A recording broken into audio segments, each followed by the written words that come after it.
Here's how to find and use the NFC Tag Reader on your iPhone. First, swipe over to your app library and search for the Shortcuts app. Open it, and it should take you to the Shortcuts tab at the bottom left. We need to go to the Automation tab in the middle, so tap on that.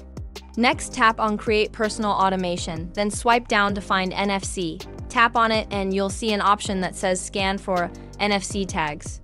This will allow you to scan NFC tags right away. Once you hit Scan, your iPhone will immediately show the message ready to scan. Hold your device near an NFC tag, and it will automatically read it. This is one way to access the NFC feature, but you also need to make sure it's enabled for your wallet.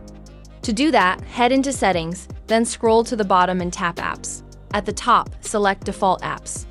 Scroll down to find Contacts and tap on it. Here, you'll see the default app used for NFC with contactless readers.